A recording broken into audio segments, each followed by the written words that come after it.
नमस्कार दोस्तों, स्वागत है आपका मेरे चैनल जीतू परमार टूर पर। मैं हूं आपका दोस्त जीतू और आज हम ऐसे गांव की यात्रा पर चलने वाले हैं जो सदियों से वीरान पड़ा है और अपने आप में रहस्य और रोमांच का समेटे हुए है। जी हाँ,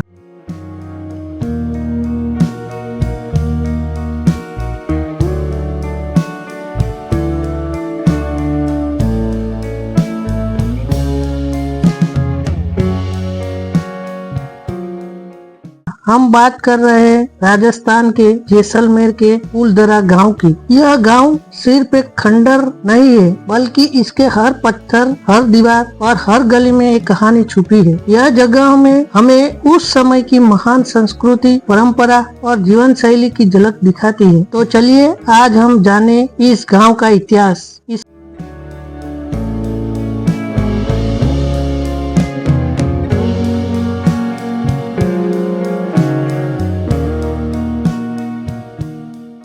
की रहस्यमय कहानियाँ, यहाँ के लोगों का जीवन और भी बहुत कुछ। फूलदरा गांव की स्थापना 13वीं शताब्दी में पालीबाल ब्राह्मणों ने की थी। पालीबाल ब्राह्मण उस समय के सबसे बुद्धिमान और समृद्ध समुदाय में से एक थे। उनकी खेती की तकनीक, जल प्रबंधन और व्यापारिक कुशलता का पूरे राजस्थान में लोहा माना जाता था। यहाँ की मिट्टी उपजाऊ थी और खेती के लिए उपयुक्त भी। इसके अलावा जैसलमेर से होकर गुजरने वाले व्यापारिक मार्गों की वजह से भी यह जगह व्यापार के लिए एक महत्वपूर्ण केंद्र बन गया था। पालीवाल ब्राह्मणों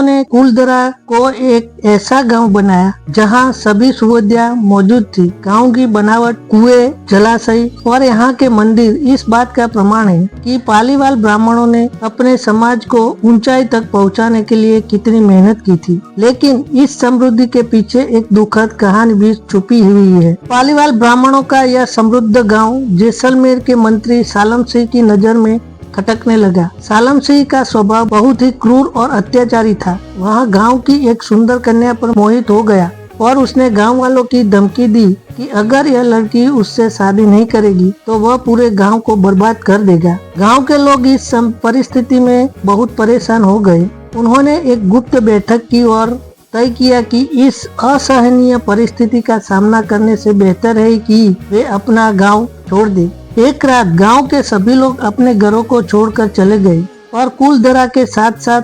83 अन्य गांव भी एक ही रात में वीरान हो गए। कहा जाता है कि जाते समय पालीवाल ब्राह्मणों ने इस गांव को श्राप दिया था कि कोई भी यहाँ नहीं बच सकेगा और अगर कोई ऐसा करने की कोशिश करेगा तो उसे बुरी ताकतों का सामना करना पड़ेगा। फूलदरा गांव की संरचना और यहाँ की वास्तुकला अपने समय में बहुत आगे थी। गांव की गलियों की चौड़ाई, घरों की बनावट और जल प्रबंधन की प्रणाली इस बात का प्रमाण है कि पालीबाल ब्राह्मण कितने बुद्धिमान और उन्नत थे। यहाँ के घरों में प्राकृतिक वेंटिलेशन की बेहतरीन व्यवस्था थी, जिससे गर्मियों में भी यहाँ ठंडक रहती थी। गांव के चारों ओर कच्ची दीवारें और ऊंची हवेलियां थी, जिसने गांव की सुरक्षा होती थी। पालीबाल ब्राह्मणों ने जल संरक्षण के लिए कुंड और तालाब भी बनवाए थे, जो आज भी देखे जा सकते हैं। यहाँ के जल प्रबंधक की प्रणाली इतनी उन्नत थी कि सूखे के मौसम में भी पानी की कभी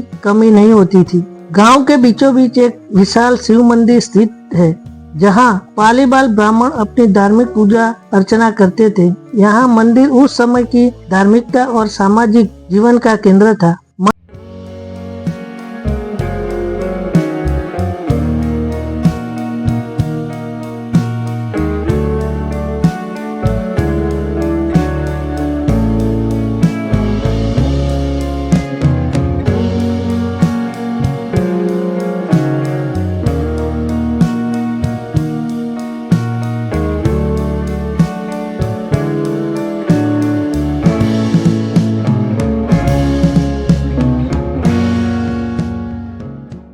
इनकी नक्काशी और स्थापत्य कला इस बात का प्रमाण है कि पालीबाल ब्राह्मणों का कला और संस्कृति में कितना रुझान था। पालीबाल ब्राह्मण एक सामूहिक समाज में रहते थे। उनके जीवन का हर पहलू एक दूसरे से जुड़ा हुआ था। खेती बाड़ी, व्यापार और सामाजिक गतिविधियां सब मिलजुल कर करते थे। उनके बीच में एकता थी और यह एकता ही उनकी सबसे बड़ी ताकत थी। उनकी महिलाएं भी पढ़ी लिखी और जागरूक थी। वे न सिर्फ घरेलू कार्यों में निपुण थी बल्कि आर्थिक और सामाजिक निर्णयों में भी भाग लेती थी। पालीबाल ब्राह्मणों की संस्कृति और परंपराएं अपने आप में एक अलग ही स्थान रखती थी। उनके रीति रिवाज, शादी ब्याह की रस्में, त्योहारों की धाम-धूम, यह सब हमें उनके जीवन की एक झलक दिखाते हैं। कुलधरा गांव को लेकर कई रहस्यमय कहानियां भी प्रचलित है। स्थानीय लोग मानते हैं कि यहाँ रात के समय अजीब अजीब आवाजें सुनाई देती है। कुछ लोगों का कहना है कि उन्होंने यहाँ रात के समय परछाई देखी है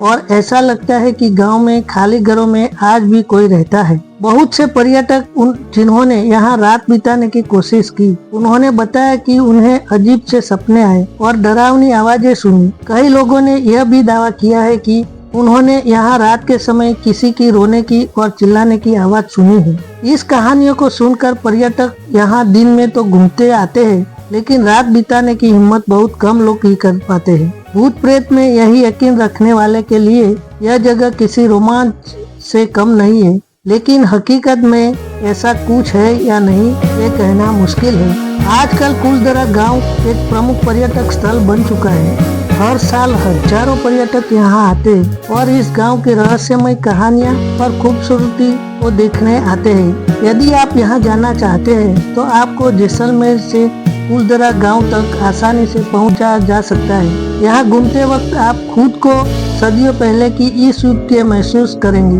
यहाँ की शांत वीरान गलियां, टूटी फूटी इमारतें और रहस्यमय माहौल आपको इस गांव की हर कहानी से रूबरू करवाएगा।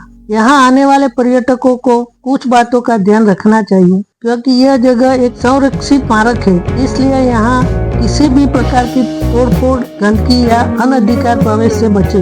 रात में यहाँ रुकने की कोशिश न करें, क्योंकि प्रशासन द्वारा इसकी अनुमति नहीं है और ऐसा करना खतरे से खाली नहीं है। कुलधरा आज भी एक रहस्य ही बना हुआ है। भारतीय पुरातत्व संरक्षण विभाग ने इस जगह को संरक्षित स्मारक घोषित कर दिया है। यहाँ आने वाले पर्यटकों के लिए सुरक्षा का भी पूरा ध्यान रखा गया है। सरकार और स्थानीय प्रशासन मिलकर इस गांव को पर्यटन स्थल के रूप में विकसित करने के प्रयास कर रहे हैं।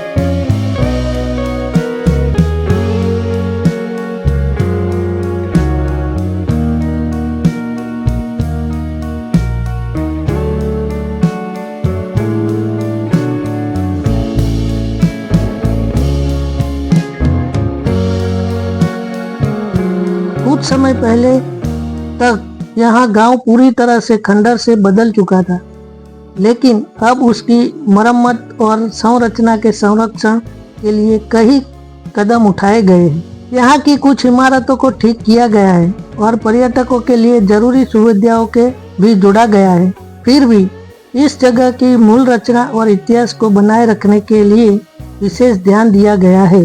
तो दोस्तों, यह भी कुलधरा की यात्रा और उसकी रहस्यमय कहानियाँ। यह जगह हमें इतिहास की एक अद्भुत और रोमांचक झलक दिखाती है। हमारे चैनल जीतू परमार टूर के माध्यम से आपको ऐसी ऐतिहासिक और रोमांचक जगहों की यात्रा पर ले जाते रहेंगे। अगर आपको यह वीडियो पसंद आया हो तो इसे लाइक करें, चैनल को सब्सक्राइब करें और बेल आइकन को भी जरूर दबाएं, ताकि आप हमारी सभी नई वीडियो का नोटिफिकेशन पा सके। अगर आपके मन में कुलधरा या किसी भी जगह के बारे में कोई सवाल या सुझाव हो तो हमें कमेंट्स में जरूर बताएं, जहां हम यात्रा से जुड़ी और सभी रोमांचक जानकारियां शेयर करते हैं। धन्यवाद।